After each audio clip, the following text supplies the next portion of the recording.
സംസ്ഥാനത്ത് വൈദ്യുതി നിയന്ത്രണം വരും ദിവസങ്ങളിലും തുടരും. പീക്ക് സമയങ്ങളിലെ നിയന്ത്രണം ഒഴിവാക്കാനാകാത്ത സാഹചര്യമാണെന്നാണ് മന്ത്രി സണ്ണി ജോസഫിന്റെ വിശദീകരണം.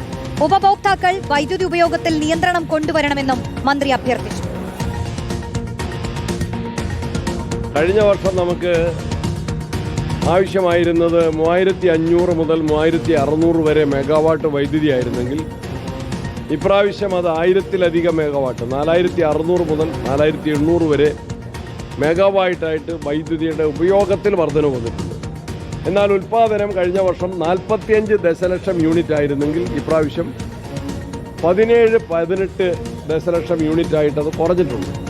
അതുകൊണ്ട് ഉൽപ്പാദനത്തിലെ വലിയ കുറവ്, ഉപഭോഗത്തിലെ വലിയ വർധനവ്, ഇതാണ് പ്രതിസന്ധിയുടെ കാരണം. കൂടുതൽ വില നൽകി വൈദ്യുതി വാങ്ങുന്നതിനുള്ള അനുമതിക്കായിട്ടും വൈദ്യുതി ബോർഡ് കമ്മീഷനെ സമീപിച്ചിട്ടുണ്ട്. അങ്ങനെയുള്ള നടപടികൾ സ്വീകരിച്ച് ജനങ്ങൾക്ക് എത്രയും കുറഞ്ഞ പ്രശ്നങ്ങളോടെ വൈദ്യുതി വിതരണം നടത്തുന്നതിന് വേണ്ടിയാണ് പരിശ്രമിക്കുന്നത്. കഴിഞ്ഞ വർഷം ജൂലൈയിൽ പ്രതിദിന ഉപയോഗം 70 ദശലക്ഷമായിരുന്നുവെങ്കിൽ ഈ മാസത്തിൽ പ്രതിദിന ഉപയോഗം 78 ദശലക്ഷമാണ്. ഇങ്ങനെയാണ് കണക്കുകൾ. സുനിഷ അയ്യലൂർ ചേരുകയാണ് കൂടുതൽ വിശദാംശങ്ങളുമായി. സുനിഷ, കറന്റ് പോകുന്നുണ്ട്, ജനങ്ങൾ ഇരുട്ടിലാവുന്നുണ്ട്, പരാതി പ്രവാഹം ആണ്. മന്ത്രി വിശദീകരണം നൽകുന്നു. പക്ഷേ ഇത് എത്ര നാൾ നീണ്ടു നിൽക്കും, എത്രത്തോളം ഉണ്ടാകും, ഏത് സമയം, അങ്ങനെ ഒന്നും കൃത്യമായി ഒന്നും അറിയാൻ കഴിയാത്ത ഒരു അവസ്ഥ കൂടിയുണ്ട് ജനങ്ങൾക്ക്. ഇപ്പോൾ കഴിഞ്ഞ ദിവസം മുഖ്യമന്ത്രിയുടെ ഒരു ദൃശ്യം വൈറലാവുന്നുണ്ടായിരുന്നു. മുഖ്യമന്ത്രി സംസാരിക്കുന്നതിനിടയിലും വേദിയിൽ കറണ്ട് പോവുകയാണ്. അപ്പൊ അദ്ദേഹം പറയുന്നുണ്ട് ഓടുന്ന ബസ്സിൽ കയറി ഓടിയിട്ട് കാര്യമില്ല എന്നൊക്കെ. പക്ഷെ ഇതൊന്നും ജനത്തിന് മനസ്സിലാവില്ല. ലോകകപ്പ് നടക്കുന്ന സമയമാണ്, ഇനിയിപ്പോ ഫൈനലാണ് വരാൻ പോകുന്നത്. കളി നടക്കുന്നതിനിടയിൽ തന്നെ കറണ്ട് പോയെന്നൊക്കെ നമ്മൾ മനസ്സിലാക്കുന്നു. പലയിടത്തും ആകെ പുലിവാലാണ്. റോഷ്നി, അതാണ്, ആകെ പുലിവാലാണ്. ഈ പറഞ്ഞതുപോലെ എപ്പോ കറണ്ട് പോകും, എത്ര നേരം പോകും എന്നുള്ള കാര്യത്തിൽ ആർക്കും ഒരു ഉറപ്പും പറയാൻ കഴിയുന്നില്ല എന്നുള്ളതാണ്. സാധാരണക്കാരായ ജനങ്ങളെ സംബന്ധിച്ചിടത്തോളം അത് കൂടുതൽ ഇപ്പോൾ ഈ പറഞ്ഞതുപോലെ പലയിടത്തും പ്രതിഷേധമൊക്കെ കണ്ടു. അവരിൽ ഈ പ്രതിഷേധ സാധ്യതകൾ പോലും ഉണ്ടാക്കുന്നത് അത്തരം കൃത്യമായ വിവരങ്ങളൊന്നും KSEBിയുടെ ഭാഗത്തു നിന്നും ലഭിക്കുന്നില്ല എന്നുള്ളതാണ്. പക്ഷെ KSEB പറയുന്നത് 7 മണി മുതൽ രാത്രി അങ്ങോട്ട് പീക്ക് ടൈമിൽ നിയന്ത്രണം, ഏത് ഘട്ടത്തിലാണോ നിയന്ത്രണം വേണ്ടിവരുന്നത് ആ സമയത്ത് ഈ ഇന്ന സബ്സ്റ്റേഷൻ പരിധികളിൽ അത് നിയന്ത്രണം നൽകിയേ കഴിയൂ, മറ്റൊരു പോംവഴിയും ഇല്ല എന്നുള്ളതാണ് KSEB പറയുന്നത്. എല്ലാ വഴികളും KSEB തേടുന്നുണ്ട്. പക്ഷേ ഒരു വഴികളും അങ്ങോട്ട് പൂർണ്ണമായും പ്രതിസന്ധി പരിഹരിക്കാൻ ഉതകുന്ന തരത്തിലേക്ക് എത്തുന്നില്ല എന്നുള്ളതാണ് ഇപ്പോൾ നേരിടുന്ന ഏറ്റവും പ്രധാനപ്പെട്ട വെല്ലുവിളി എന്ന് പറയുന്നത്. ഇപ്പോൾ മന്ത്രി തന്നെ പ്രതികരിച്ചതുപോലെയാണ്, കഴിഞ്ഞ വർഷത്തേതിൽ നിന്നും ഈ വർഷത്തെ ഒരു കമ്പാരിസൺ നടത്തുമ്പോൾ പോലും വലിയ വർധനവ് വൈദ്യുതി ആവശ്യകതയിൽ ഉണ്ടായിട്ടുണ്ട് എന്നുള്ളതാണ്.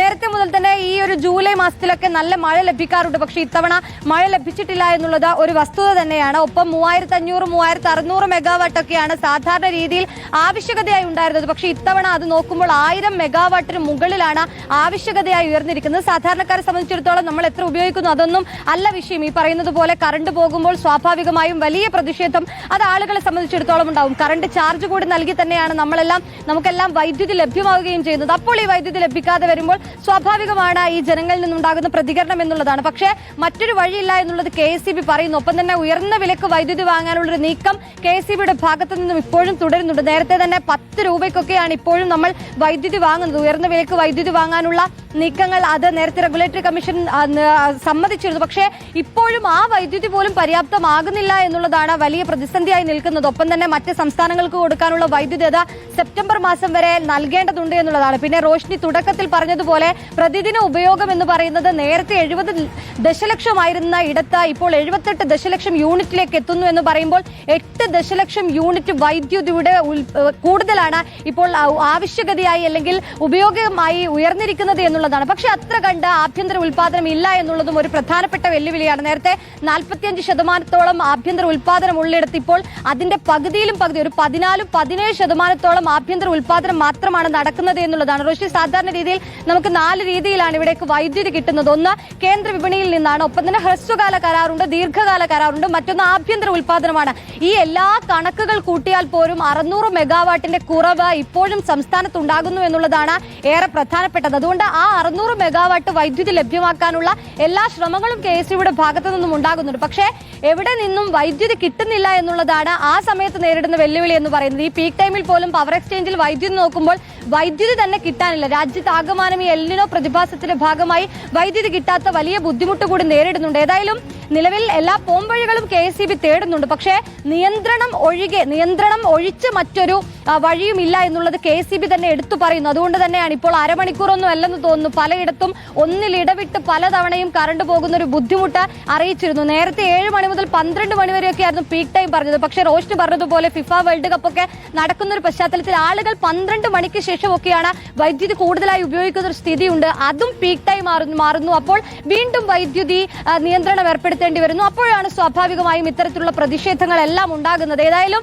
ഏത് രീതിയിലായിരിക്കും അടുത്ത പോംവഴി എന്നുള്ളതാണ് അറിയേണ്ടത്. മഴ ഇനിയും പെയ്യാനുള്ള ഒരു സാധ്യതയും ഇപ്പോൾ കാലാവസ്ഥാ കേന്ദ്രം പറയുന്നില്ല. അങ്ങനെയെങ്കിൽ വരുന്ന ദിവസങ്ങളിൽ വൈദ്യുതി പ്രതിസന്ധി അതിരൂക്ഷമാകുമെന്ന കാര്യത്തിൽ ഒരു സംശയവുമില്ല. ഒപ്പം തന്നെ വൈദ്യുതി നിയന്ത്രണം വരുന്ന ദിവസങ്ങളിലും തുടരുമെന്നത് തന്നെയാണ്. ഈ രീതിയിലാണ് പോകുന്നതെങ്കിൽ നമുക്ക് കാണാൻ കഴിയുന്നത്. ഒപ്പം മറ്റൊരു പ്രധാനപ്പെട്ട കാര്യം, നിലവിൽ ഇപ്പോൾ മന്ത്രി അഭ്യർത്ഥിച്ചതുപോലെ ഉപഭോക്താക്കൾ കൂടി ഉപയോഗത്തിൽ ഒരു നിയന്ത്രണം കൊണ്ടുവരണം എന്നുള്ളൊരു ആവശ്യം കൊണ്ടുവരുന്നുണ്ട്. അതായത് ഈ അലങ്കാര ലൈറ്റുകൾ ഒഴിവാക്കുക, AC-യുടെ താപനില 25 ഡിഗ്രി സെൽഷ്യസിന് മുകളിലാക്കുക, വൈകുന്നേരത്തെ ഈ ഇലക്ട്രിക് വാഹനങ്ങൾ ചാർജ് ചെയ്യുന്നതൊക്കെ പകൽ സമയത്തേക്ക് മാറ്റുക തുടങ്ങി കുറച്ച് കാര്യങ്ങൾ അത് ഉപഭോക്താക്കൾ കൂടി ചെയ്യണമെന്ന് അഭ്യർത്ഥിക്കുകയാണ് KSEBയും വൈദ്യുതി മന്ത്രിയും അടക്കം. ഏതായാലും ഇതെല്ലാം കൂടി ഒന്നായി എല്ലാവരും ഇതിനെതിരെ നിൽക്കേണ്ടിയിരിക്കുന്നു, അല്ലെങ്കിൽ ഈ പ്രതിരോധം തീർക്കേണ്ടിയിരിക്കുന്നു എന്നുള്ളതാണ്. അങ്ങനെയെങ്കിൽ മാത്രമാണ് ഈ പ്രതിസന്ധിക്ക് പരിഹാരം കാണാൻ കഴിയൂ എന്നുള്ളതാണ്. ഏതായാലും KSEB വൈദ്യുതി വാങ്ങുന്നത് അടക്കമുള്ള കാര്യങ്ങളിൽ ആലോചന നടക്കുന്നുണ്ട് എന്നാണ് മനസ്സിലാക്കുന്നത്. റോഷ്നി. ശരി, സുനിഷ അയ്യലൂരാണ് വിവരങ്ങൾ നൽകിയത്.